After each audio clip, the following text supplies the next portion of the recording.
Learning disabled people should have a chance of being a governance so that they can steer and have a voice of being a governance.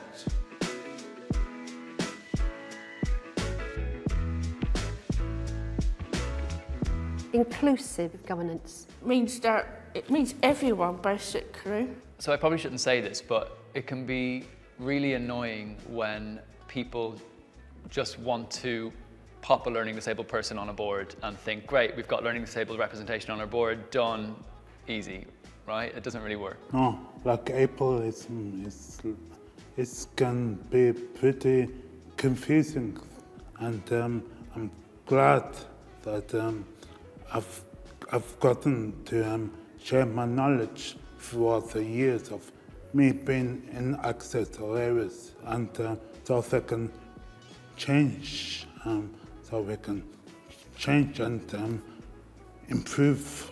Making sure that everybody has a chance to talk as well. Yeah. Because especially for the board, people talk a lot. I'm not naming no names, but you know, we have to move on, time. If you want proper, meaningful learning disabled representation on a board, then you need to change the way your board meetings work. You need to make it more accessible. You need to create a space for it to be more inclusive. You need to think that as trustees or as CEOs, the challenge is not to have a learning disabled person who can fit into the way that you work. The challenge is to change how you work so that you can get better ideas.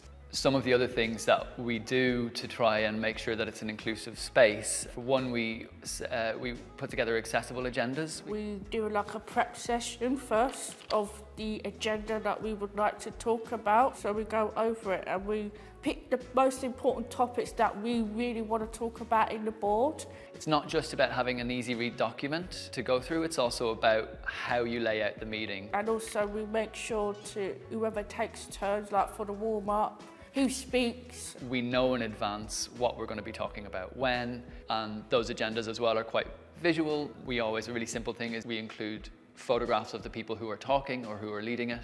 It means everyone, that doesn't have a voice that would like to. When I'm talking about finance, which can be pretty boring, it's really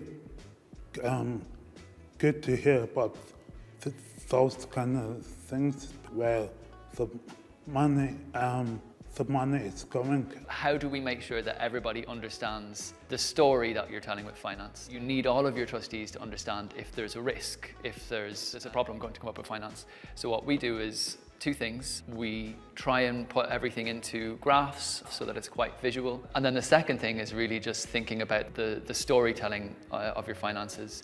It's not just about having an Excel budget with a bottom line. It's about saying, okay, we might actually run out of money in 6 months, and that's what this graph means. It's good to know these kind of bits, because it highlights the issue of that we know whether access or areas is actually doing it, actually what they're saying, what actually doing.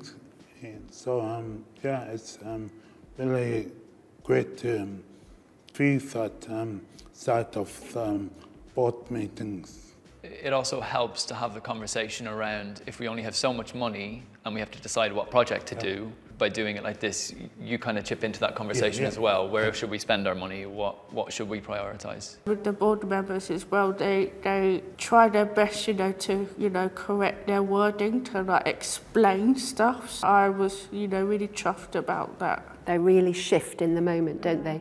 They don't go away feeling all wounded if they haven't got something right. Yeah. It's much more relaxed, and we get the business done as well. And you can see it in the other board. They are much more relaxed. And they give. I think they give so much more as well. Having preparation meetings in advance, does that work for you? Yes, doing it that way is really enjoyable, and it's been really great because it helps me to understand and grasp the different nooks and crannies that goes along with what a board actually does, because this is the first time I've ever been on a board like this. When I was a part of access levels. I never ever thought I would be on a board like this. A board that can really change the formula that normally is expected of normal board meetings, and to be a part of that change. I never thought that I would be a part of that change before. Never in my wildest dreams.